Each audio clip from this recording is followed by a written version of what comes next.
So itong Queen Street, napakadami pong mga shops here. So guys, ang laki pala. Meron pa pala dito sa likod, oh. Magpapahuli ka para kapag napahiya ako ay walang makakita. So this wild horse once roamed the Kaimanawa Range. Guys, ewan ko kung nakikita nyo, pero andito na ngayon tayo sa taas. Hello guys! I'm back again with another vlog. And now, sa vlog po na to, i-explore natin once more ang Auckland. And if ever po kung hindi nyo pa napapanood yung mga previous vlog tungkol dito sa New Zealand, panoorin nyo pa po. At meron na rin akong ginawa na previous na travel series dito sa New Zealand. Ilalagay ko na din yung link sa ibaba. And now, andito po, behind me is, andito yung Haka House, Auckland. So, dito po tayo nagstay. So far, ito yung pangalawang tinuluyan natin dito sa Auckland. And one of the cheapest po ito. Pwede nyo itong i-consider. Panoorin nyo na yung previous vlog. And now, puntahan na natin yung mismong city center. And also, sa vlog na to, meron tayong mga pupuntahan na hindi pa natin napuntahan before. Let's go! Alam nyo, to be honest, itong mismong tinuluyan natin ngayon, hindi siya kasing lapit nung tinuluyan natin before doon sa city center. Kasi, yung una pong tinuluyan natin dito, isang Ibis Budget Auckland City Center. Yun, mas malapit siya doon sa Britomart area, sa Harbour area. This one, medyo malayo siya ng 1 kilometer. O, di ba? 1 kilometro ngayon ang lalakarin natin. Opo. Pero kasi gusto kong maiba naman. At alam nyo, nung unang punta kasi natin dito sa New Zealand, iba talaga yung tiwala ko sa Haka House because of the Wi-Fi signal. Eh, kailangan natin ng Wi-Fi. Alam nyo naman, as a content creator, so, aside from mura siya, mabilis ang Wi-Fi. Tignan nyo mo, ito yung view here. Kung sakali lang na same tayo ng hotel na pag-check-inan. Sabi ko na to guys before at uulitin ko na lang ulit. Ito pong Auckland ang largest city dito sa New Zealand. And hindi ito ang capital city. Ang capital city po ang Wellington. Yung pinuntahan natin dun sa episode 1. But, kung tatanungin nyo ako kung pagkukumparahin natin ang Auckland and Wellington, for me, mas buhay po dito sa Auckland. Mas madaming magagawa at mas madaming mga establishments na pwede nyo i-explore. Tapos, just in case, kung naghahanap kayo ng area na pagtatalunan papunta sa mga ibang Oceania countries tulad ng mga Vanuatu, Samoa, Fiji, ganyan, Auckland po yung best option or best choice nyo na puntahan muna bago kayo pumunta sa mga countries na yun. Tingnan nyo dito, oh. Karamihan sa mga restaurants dito, Chinese restaurants, Turkish restaurants. Doon sa area natin, which is doon sa Haka House, sa gilid na part doon, Korean restaurant, Filipino restaurant, French restaurant, puro mga ganyan guys. Wala sila dito mga New Zealand restaurant gano'n. Wala. Ay, ang galing. Dito lang tayo 4 points by Sheraton. Ito siya.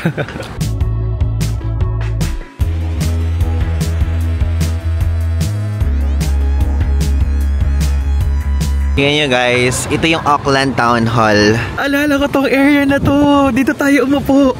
Sa chat time na yan. Tapos dito tayo nagpunta papuntang Albert Park. Naalala ko that time, mahilig pa tayo sa milk tea. Ngayon iniiwasan na natin yung milk tea. Yan ang dami dito makakainan. Again, tignan nyo. Mga Indian restaurant, Middle East food. Ito churros! Oh my god, I like it. Tapos yan, mga yogurt. Iniisip ko kung ano yung kakainin ko bago tayo magsimula para meron tayong energy. Para energy, mas happy. Ganyan, may potato corner din dito. Wow, Philippine pride. Sasakay tayo dyan mamaya guys sa bus nila here. And yung bus nila dito, mayroon tinatawag na 80 card. So yung 80 card na yon is ito, ilalagay ko dito yung photo ng card. Para siyang beep card, octopus card, ganyan. Pero sa case natin, wala tayong ganyan. So, ang gagamitin natin ang ating Visa card. Kasi tumatanggap ng dito, contactless payment na Visa and Mastercard, ganyan. Tatry natin siya later. Hindi ko pa siya na-try before. Tapos guys, alam nyo ba? Diba recently nagsasabugan dito sa buong mundo ng mga volcano, ganyan. This city sits on a volcanic field, guys, na may around 53 dormant volcanoes. Then, mamaya, dito sa vlog na ito, pupuntahan natin yung isang volcano na yun, which is, kilala siya, Mount Eden ang name niya. Kasi di tayo nakapunta before, mayroon dong boardwalk. So guys, ay na-meet tayo dito. Ano ba pangalan niyo, Kuya? Andre po. Kuya Andre, yung family daw niya, shout out po sa family ni Kuya Andre. Ayan, New Zealand. New Zealand. Okay. Diba, tingnan nyo, meron tayong viewer dito, si Kuya Andre. Shout out po, Sir Andre. Nahiya ako kanina, pasensya na. Nahiya talaga ako kapag first few seconds ng mga encounter gano'n. Pero I really appreciate it. Yan yun guys, naghahanap na ako ngayon dito sa Google kung ano yung mga pwedeng kainan. Kasi parang ayoko na muna ng Vietnamese food, Thai food, ganyan. Meron naman dito mga ratings din. Usually puro mga pizza, oh. Yan. Ano to? Federal Delicatessen? Hirap na hirap magbasa. Ayan, let's see. Actually guys, ito Tony's Original Steak and Seafood Restaurant. Ano dito ba tayo? Kaya lang kasi medyo pricey nung tinignan ko to kanina. Iniispatan ko na to kanina guys. Ang presyo niya 40. Wait, tignan nyo yung mga food 47 $. Di ba parang ang mahal nun? Pero kasi minsan lang naman tayo mapupunta New Zealand kasi parang after this trip, parang ang mga plano ko kung babalik tayo New Zealand siguro mga 2028 na, mga ganyan 2027. Doon na tayo sa Tony's na lang tayo para ma-experience natin siya. Kakaibang klaseng experience ng steak dito sa New Zealand. Look guys, oh, the Sky Tower is here. Pero hindi na tayo pupunta dyan kasi nakapunta na tayo before. Ayan, para tipid-tipid naman tayo sa part na yun. Ganyan. This is street, puro kainan. Wait, asan yung steakhouse here? Ay hala, sarado pa siya. Tingnan nyo nakalagay yung Auckland's Original Steakhouse. Kaya pala maganda yung reviews. And celebrating 60 years. This is what it looks like, guys. But unfortunately, closed. Hala, open! Open na siya! 11:45 sakto, guys. Alam niyo ba kung anong oras ngayon? Ngayon, 11:46. Nalate lang tayo ng 1 minute. Kabubukas lang. Ito, tignan nyo. Tony's famous steaks. Our beef is all farm-raised and aged a minimum of 28 days. Oh, so mga bata itong mga to. Ibig sabihin, ano to, yung steak niya talagang super ganda ng quality. Tapos, meron ding old-fashioned fish and chips. Kaya lang, mag-fish and chips ba tayo, guys? I think, pwede natin itry yan pagpaalis na lang tayo kasi fish and chips lang natin sa sa Wellington. Okay, let's go! So guys, may mga wine and beverages. Syempre, hindi tayo gaganyan. Pero if ever kung gusto nyo yun, mulled wine, $20 dito. Chai latte martini, $22. Spike hot chocolate, $20. Tapos, ang galing mayroon ditong weekday deals sila na $15 lang. Depende kung anong araw kayo pupunta. So, ngayon, ang $15 is beef burger. Pag Wednesday kayo pupunta, fish and chips. Before na price niya, ang price ng fish and chips talaga ay $36.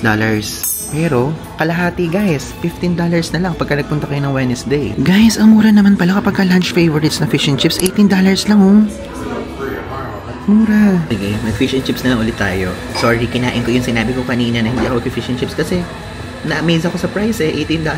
Tapos, mag-seafood chowder tayo, $18 din siya. O diba, at least, dalawang food na sa presyong yung kanina nating in-expect. Dumating na yung order natin. So guys, akala ko parang yung chowder lang mismo. May kasama pala siyang bread. Grabe, so pwede na palang 1 meal to. And also, this one, ang fish and chips. Diba? And alam nyo guys, actually, di ba nga ito, Tony's Steak and Seafood Restaurant siya. Pero hindi tayo dun sa steak na part nagpunta. Dun tayo sa seafood part. Kasi ito, yung chowder na to, seafood chowder siya. So basically, may mga parang things dyan na seafood. And this one, yung fish, sa fish and chips. Gina-justify ko lang na nagpunta tayo dito sa 60-year-old na restaurant na to para sa seafood part, hindi para sa steak part.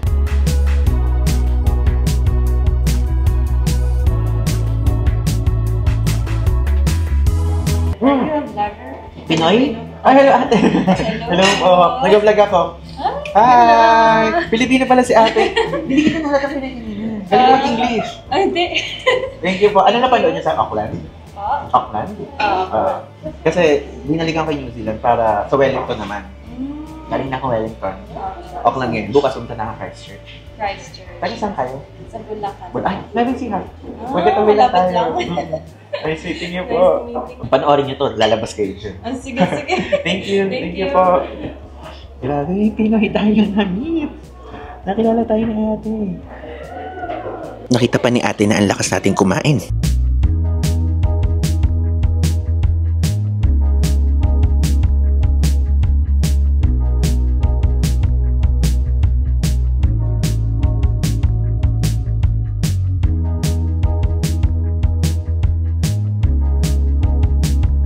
So guys, basically, itong $18, isang pirasong fish lang pala siya.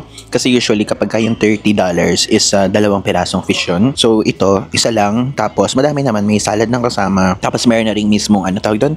Mismong chips. Tapos ito nga, umorder nga tayong separate na chowder. Seafood chowder. Alam niyo, masarap yung fish and chips nila, ha? Hindi ganun katostado. Gets nyo yun? Yung iba kasi mga fish and chips, parang super, yun na kayo natin sa Wellington, medyo pasunog na levels na. Pero masarap pa rin. Don't get me wrong. Sinasabi ko lang yung way ng pagluluto nila. Masarap to. Worth it siya kung nagtitipid kayo tapos gusto niyo ng murang fish and chips. pwede kayo magpunta dito. Knowing na 60 years old na yung mismong restaurant na to, nag-offer pa rin sila ng ganong ka-budget kapag ka sa level ng New Zealand, di ba? So guys, tingnan nyo. Papatapos na ako kumain. Gusto ko sana maglagay ng salt and pepper. Tingnan nyo po ang lalagyan ng salt and pepper dito. Sana salt and pepper talaga yung nakalagay dito. Tingnan nyo man kung ano yung itsura. Parang iba ang nakalagay naman dito. Diyos ko. Gets nyo ba ako, guys? Kung gets nyo ako. Okay, gets nyo ako. So guys, ang laki pala. Meron pa pala dito sa likod, oh. Ang laki. Tapos sikat siya. Kasi tayo yung first customer. Ang bilis, oh. Puno na ngayon. So guys, I highly recommend kapag pupunta kayo dito sa Auckland, mag-drop by kayo dito sa Tony's Steak and Seafood Restaurant. Grabe, ang daming tao. Ang daming tao niya talaga. Ang laki pala ng loob nito. Grabe guys, dito sa Auckland. Nung nagpunta tayo dito ng February or March, ang daming ginagawa. Ngayon, ang dami pa din ginagawa, opo. So guys, meron sa ating humarang kanina. Tapos tinatanong kung ano daw tong camera natin. Actually, hindi ko na-videohan. Ang ganda pa naman ng conversation namin. And hiya kasi ko. So sinabi ko, Osmo Pocket 3, ganyan. Second time nang tinanong to ngayon sa New Zealand trip natin. Dami na curious sa camera natin. No? If ever guys, Osmo Pocket 3 po ang gamit natin kapag ka sa vlog. Tignan nyo kung gaano kadami talaga ang constructionism dito. Constructionification. Ayan guys, nilapitan lang natin itong Sky Tower. Pwede kayo mag-book sa Klook kapag gusto niyo magpunta dyan. Yung link ilalagay ko sa ibaba. And also pati na rin yung price. Alam nyo guys, by the time na film natin to, nakapag-announce na yung India government na libre na po ang free e-visa sa India sa mga Filipino passport holders, sa mga Pinoy. Kaya ko lang sinasabi kasi ang dami nila dito guys. Like, ang dami kong mga nakikita dito dun talaga nagmula. So, iniisip ko, gusto ko talaga bumalik dun. You know naman, lagi kong binabanggit sa inyo one of my favorite countries ang India. So, siguro, babalik tayo sa 2026, mid-year. Yan guys, yung pinuntahan natin St. Patrick's Cathedral. We're back! Dumaan muna tayo sa loob para makapag-pray muna tayo quickly.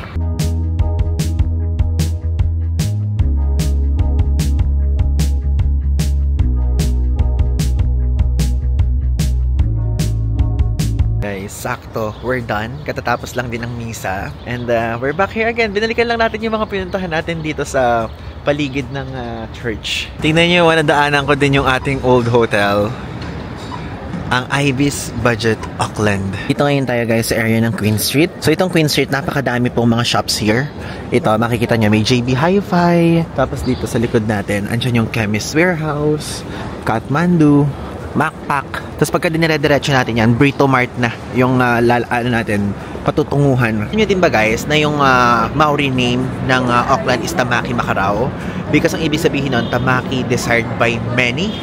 Dahil ito pong area na to, is fertile kasi yung land dito and also yung strategic location niya. Yan, search nyo din yan. Ayan guys, may Pop Mart. Pasok tayo. Yan, yung tita ng friend natin. So, friend na rin natin basically, si Tita Dana, ay meron siyang ganito. So, nung Australia, minessage na tayo for this one. Pero hindi tayo nakabili sa Australia. So, sa New Zealand, ito. Ngayon kasi tayo nadaan sa Pop Mart eh. Check natin. Ito guys, oh, yung mga itsura dito. Yan. Galing, no? Ay, Hirono! Yung Hirono dito, 20 New Zealand dollars, oh. Yan. Tapos, ang galing, yung backpack yung Hirono. May maliit siyang lalagyan. Ito pa, oh. Mga Hirono. Iba-ibang pa. $23 naman to. This Hirono's thingy.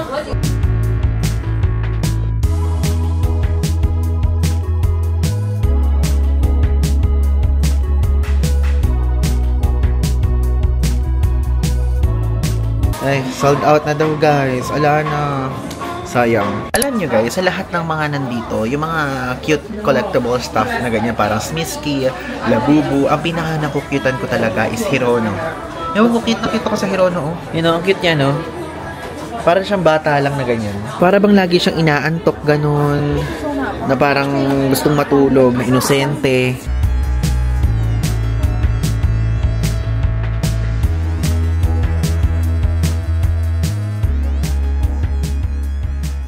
We're here now sa Brito Mart area guys. So ito po yon, yung building na yan. So yan po yung Central Transport Hub dito sa Auckland. So yan po, nagko-connect yan dito sa Auckland saka sa suburb. So yung mga malalayong parte dito sa New Zealand, diyan kayo sasakay. Alam nyo guys, share ko lang sa inyo, isa sa mga gustong-gusto kong makita dito, kaya lang hindi pwede yun for sure. Dito sa Auckland, around Devonport, saka sa North Island, meron po mga underground tunnels, meron mga secret passages na I'm sure sarado yun ngayon na naabandon na yun ng mga military noong World War II. Kasi di ba nakakatawa, may mga secret tunnel to sa ilalim, itong city na to. Tapos meron din ditong Ghost Island na tinatawag. Though parang recreation area yon, reserve. Motuihe Island, yun naman, is a ghost island siya. Mag-research kayo guys tungkol doon. Kasi parang pinaniniwalaan, kasi before parang quarantine na area yon. Tapos naniniwala na madaming haunted things na nangyayari doon.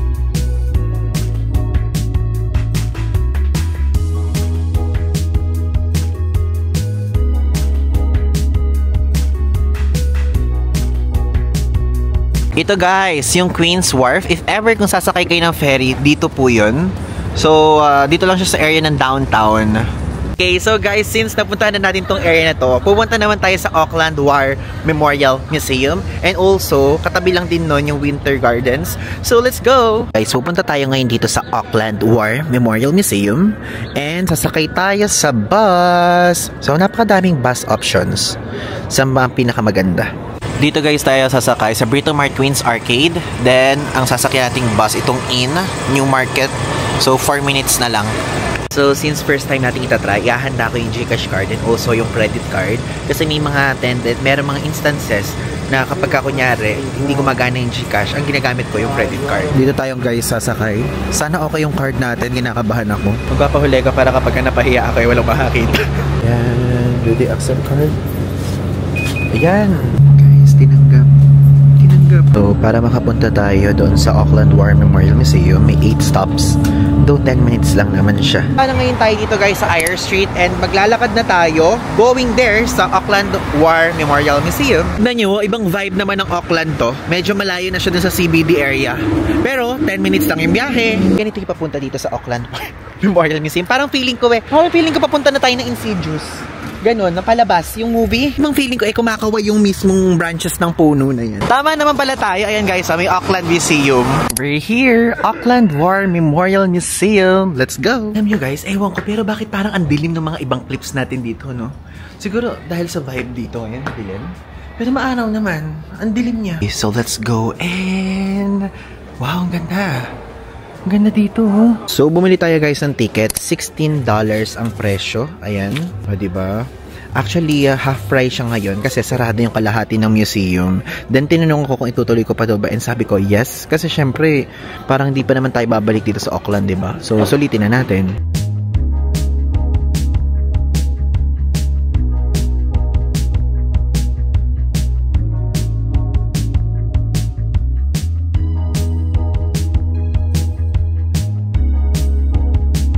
So guys, basically this museum, ginawa siya noong 1929 pa to honor the survivors, yung mga New Zealanders or yung mga Kiwis noong World War I. So we're currently here ngayon sa Stories of Auckland. And dito sa section na to guys, pinapakita dito yung mga Maori origins nila and also yung mga Pacific connections. Ipapakita dito kung bakit naging Polynesian capital of the world itong Auckland. So dito sa Auckland, napakadami mga nag-migrate from Samoa, Tonga, and Cook Islands.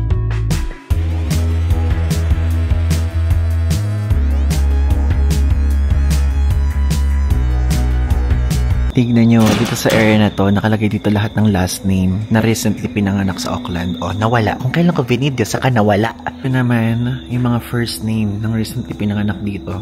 O, diba? Wala ako nakikita Ivan. Walang Ivan sa Auckland! Tignan nyo, nakalagay, Auckland's population could reach 2.3 million by 2043. O, diba, papataas ng papataas. Ito guys, yung mga pwede nyo makita dito. So, dito naman tayo sa first floor. Yes, pwede nyo i-click-click yan. Tapos nakalagay dito yung mga description. So, this wild horse once roamed the Kaimanawa Range in the Central North Island. Binanggit ko sa inyo kanina yung North Island, di ba? Ma'am sir, ano po? 2-piece chicken? With french fries and sundae. Ano mo kakabago kayo? Ma'am, pavoy.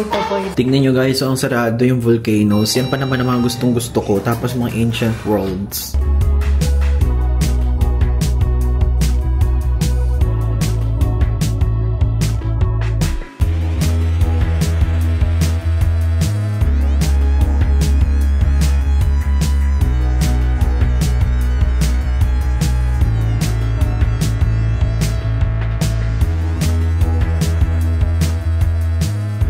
Tignan nyo guys, so imagine yung mga plains na yan. Ay, ito yun, no? Grabing gera yung mga pinagdaanan nila, no? Tignan nyo guys, so yung mga name dito sa wall na to, yung mga nag-sacrifice na New Zealanders so that others may live in freedom.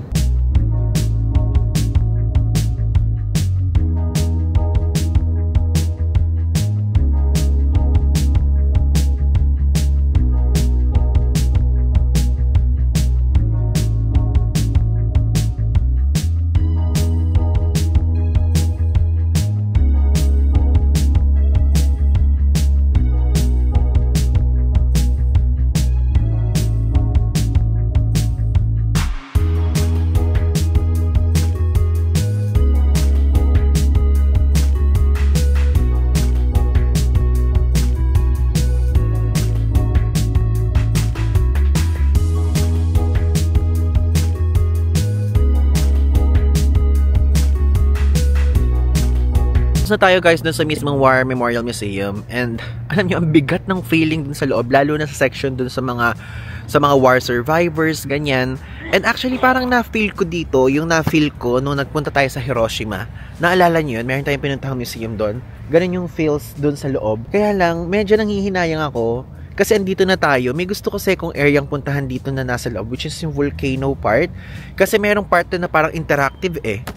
Yun pa naman mga gusto ko, mga interactive things inside the museum. So yun, if ever, kung meron kayo extra time, magpunta kayo dito para ma-visit nyo to. And tinanong ko kung kailan magbubukas yung mga ibang parts dito. Sabing ganon, estimation daw is around October. August pa lang, ilang buwan pa. Tignan nyo yung itsura guys ng view dito. Masasabi mo talagang nasa ibang bansa ka eh, no?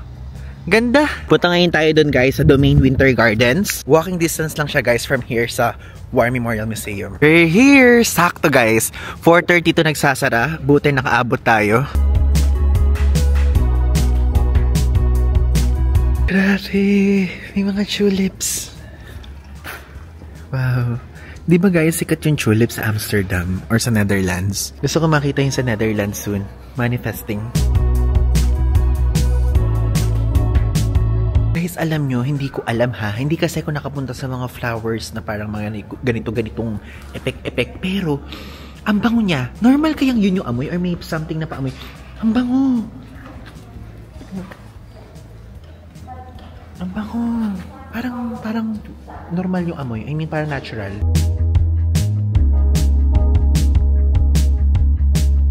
Alam nyo guys, mas matanda pa to sa lolo't lola natin. Ewan ko sa lolo't lola nyo, sa lolo't lola ko mas matanda. Kasi ano to eh, 1916 to 1928 pa to ginawa. Ganun katanda. Ay, ganun katagal na.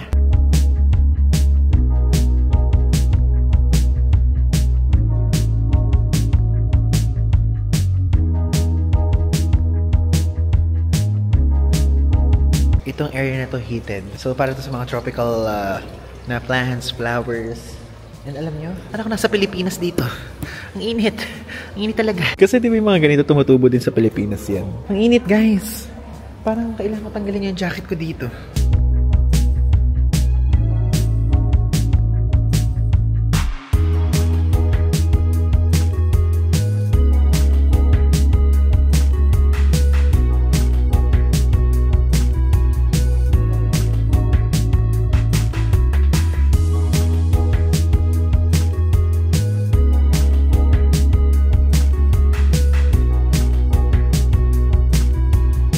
Tignan nyo guys dito ha, purified drinking water system. So pwede kayo dyan kumuha ng water. So ganyan lang. Okay, kumuha nga tayo. Nag-goodbye na tayo kay UR Memorial Museum tapos kay Winter Gardens. Maglakad na tayo papunta dun sa bus station. Going naman sa Mount Eden! Mount Eden Boardwalk. Let's go! Sabi naman po, opo, pinapatawag na po tayo sa opisina ng Fujifilm. Fujifilm Philippines, I miss you guys! We're here na guys, and sasakay tayo sa bus 64. Ayan, Khyber Pass Road tayo sasakay. And again, gagamitin lang natin yung GCash card natin. So guys, from there sa Khyber Pass Road, may 3 stops. Doon tayo bababa sa Tahaki Reserve. And meron 16 minutes na walk. Medyo mahaba-haba. So binaba na ngayon tayo dito sa Mount Eden, Tahaki Reserve na stop. And now, tara na, maglakad na tayo. Mag-ano na tayo, mag-hiking. Naman kung gaano kahaba po ang ating lalakarin, opo. Hey guys, itong Mount Eden na to ay may taas na 196 meters. At ito po ay tinuguri ang Auckland's best free viewpoint. Simulan na natin guys ang pag-akyat. Opo, ano iniisip ko? May toilet kaya dito? Parang if ever ko masisiR ako. Hala, grabe! From here nakikita ko na yung Mount Mayon, oh! Ang amats natin ngayon ay umakyat ang bundok. Bundok-bundukan. Uy! May sasakyan, isabay nyo na ako, please! Ito bang mga scooter na to? Pwede bang dalhin to sa taas? Ha? Ano? Bawal ba? Ang daming mga pwedeng akyatan. Meron doon. Meron dito at meron dito. Which one? Ayan. Sumunod tayo sa mga tao kasi dun sila nagpupunta. Oh, hindi na sinasabi ni Google Maps. Hindi ako susunod sa inyo. Alam nyo kung ano lang guys, yung kinakatakot ko ngayon. Kasi mabilis bumaba yung araw dito sa New Zealand. Paano pag naabutan ako ng gabi dito? Paano ako maglalakad mag-isa dito, diba? Na tayo, finally! Tihi, Summit Access. Gate opening. Hanggang 7 PM. Meron pa tayong konting time. Gusto ko yung nagubad na tayo ng jacket kahit winter. Nainitan ako! Alam nyo ba, itong tinatapakan natin ngayon, volcano na to guys. Ay, nakikita ko na sila, nasa taas na. Konti na lang! Guys, ewan ko kung nakikita nyo, pero andito na ngayon tayo sa taas. Ayan po yung massive 50-meter crater. Grabe, first time ko makakita ng crater ng harapan. Grabe, we're here guys. Alam nyo, one of the reasons kung bakit tayo bumalik dito sa Auckland para dito. Gusto ko makita yung crater. Aside from that, gusto ko lang mag-ano dito, umakyat sa mismong Mount Eden. Tapos kita yung Auckland. Look. Andyan yung, yung tower. Ganun. Ito naman yung sikat na boardwalk. So, i-type nyo lang sa Google Maps ito. Lalagay ko dito sa screen, Mount Eden Boardwalk. Then, dadali na kayo here. Tingnan nyo, may sign dito, oh. Bawal magpakain ng daga. May daga dito? Ay, bawal magpakain ng daga sa ibon.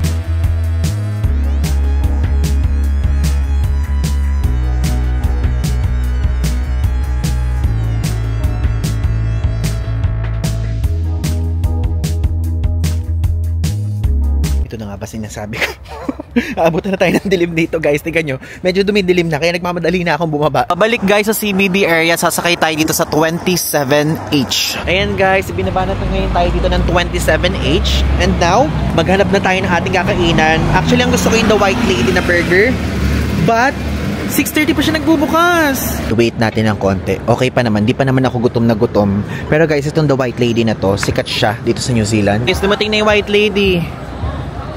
Hindi yung literal na White Lady yung kainan. And guys, nagbukas na sila. So, orderin lang natin yung maliit. Kasi ito yung wait. Ito yung pinakasikat sa kanila, yung The White Lady. Nakainan namin yan nila Jax and Teresa. Masyado siyang malaki. So, ito lang tayo. Bacon burger lang tayo para maliit. Yun lang. Yan siya guys. So, nasa pinakataas, $19.50. Yun lang. Bacon cheeseburger. Takeaway. Diba? Masyadong mataas guys yung mismong tindahan nila. Tumitingkad na ako. Thank you so much. Ayan guys. Ito ang ating order. Ang beef bacon cheeseburger. Tananan. Actually, medyo maliit lang siya. Kasi hindi natin kaya yung malaki. Wait, parang nawala. Wala sa format. Wala sa format. Ayan. Teka. Bukas ko muna para makita nyo. Natakot ako, meron lumapit sa akin. Tapos, ano siya, basta guys, natakot ako. Tutuloy ko ba ito dito? Tutuloy ko dito, sige, kaya yan. Madami naman tao dito sa paligid. Ayan guys, this one. Okay, tikman na ulit natin. Actually, nakalimutan ko na kung ano yung description ko dito, kung ano yung review natin.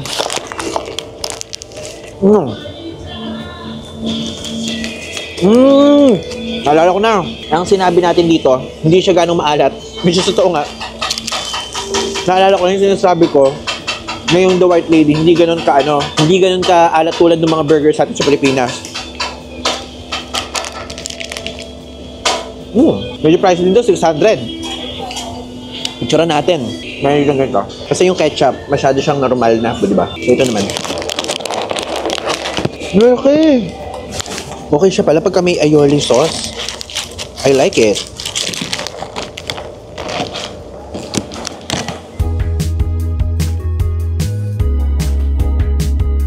Okay, now magche-check out na tayo ngayon dito sa Haka House, Auckland City. And ayun guys, nalinis na natin siya. And so far po, nagustuhan ko po yung stay natin dito. Ang bilis ng wifi. Yung location, hindi ganoon kalapit sa Britomart, pero walking distance naman siya. If ever, kung gusto niyo to guys i-book, is i-recommend ko siya talaga 100% kung on a budget kayo. Tapos, gusto niyo ng private room. Tapos, gusto nyo din ng mismong toilet. Ayan. Kasi ito en suite tong kinuha natin eh. Meron kasing mga private room na may shared bathroom. Mas mura pa yon kung ganun ang gusto nyo. Tapos, mas mura pa kapag ka dormitory type ang kukunin nyo dito. And additional factor, kahit super daming rooms dito and super daming tao, mabilis pa din ang wifi nila. Umaabot sa 200 plus Mbps. So, kung if ever is mag-work from home kayo, meron kayong trabahong kailangan tapusin, I highly recommend this one. And super lapit niya sa Sky Tower. Yun ang pinakamalapit. Then, siguro parang ilalagay ko dito kung ilang kilometers or meters yung layo sa mismong Britomart area. Kasi Britomart area yun yung parang pinaka-area na main na dito sa Auckland eh.